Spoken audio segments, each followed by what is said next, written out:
When you're buying an investment property, should you use an interest-only mortgage or should you use a repayment mortgage? Let's find out. Welcome back to another video. If you haven't done so already and you're new here or you're returning to watch another video of mine, please remember to hit that subscribe button. I would love it if you can. It really helps out the channel and it's totally free to do. And while you're there, why not tap the like button at the same time? Now that that's done, let's get into the video. So you're thinking about buying a rental property to get some of that delicious passive income, but you're faced with a question. Should you use a repayment mortgage or should you use an interest-only mortgage? First of all, let's explain the differences between the two. So an interest-only mortgage is by far the most commonly used mortgage type by property investors. An interest-only mortgage is exactly that. It's a mortgage loan from the bank where you only pay back the interest portion of the loan.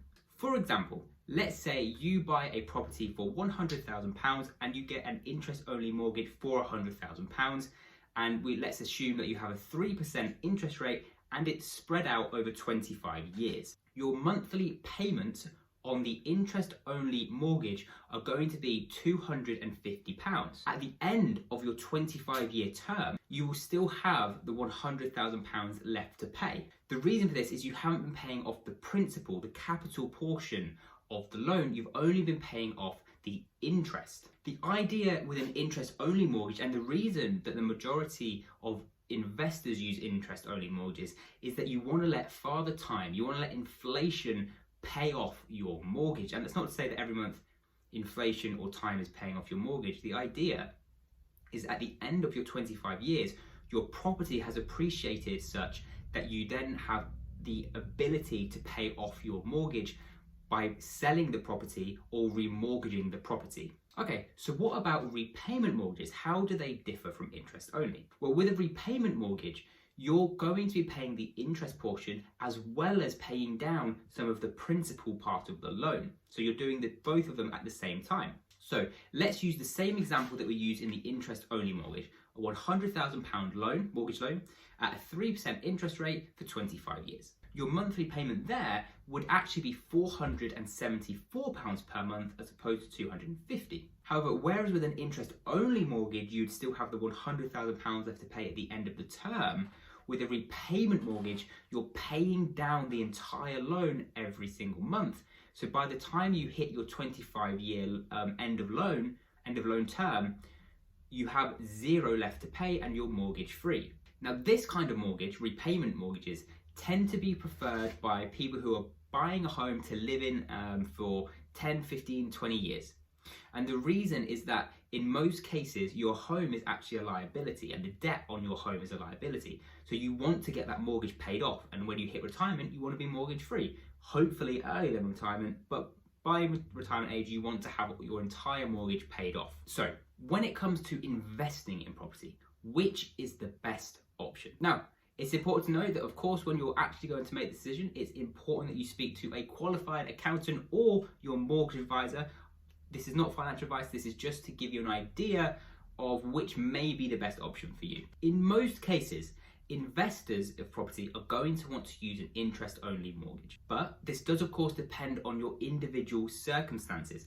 Let's say that you're a young person who wants to build a property portfolio and have a large number of properties. In this situation, an interest-only mortgage is probably going to be the best option for you because you're going to want that cash flow to reinvest every month. If you have a property that you have an interest-only mortgage on and it's £250 per month and you're renting that property for £500 a month, you're going to have that £250 as a buffer and as reinvestable income.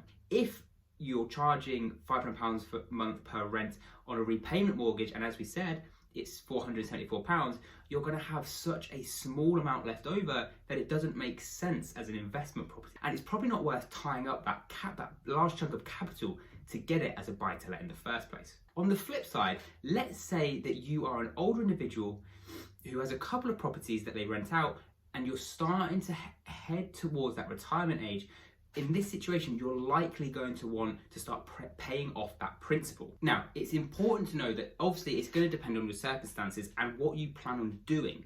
But no matter what option you choose, it's important to make sure that you have an investment plan. Okay, so let's say you're going to go the interest only route. If you choose to go that route, you need to make sure that you plan ahead of time. So let's say you want to have 10 properties, 20 properties on interest only mortgages. You need to set out by which age you are going to start needing to pay down that principal.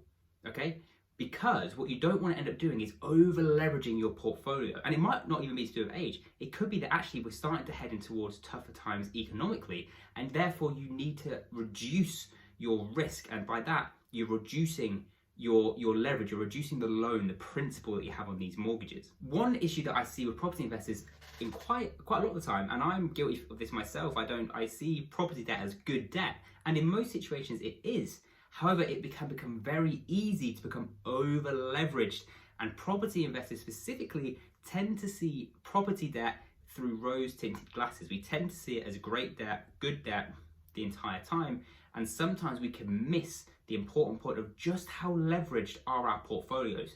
You need to set out how much leverage you want to have across your entire portfolio, and from there you can kind of work backwards and figure out at what point you start paying down the debt on your various properties. So guys, there we have it. Interest only mortgages versus repayment mortgages. I hope I've given you some value in this video. I hope I've kind of helped you figure out which may be the best option for you. If I have, remember to hit that subscribe button and hit that like button. I will see you in the next one.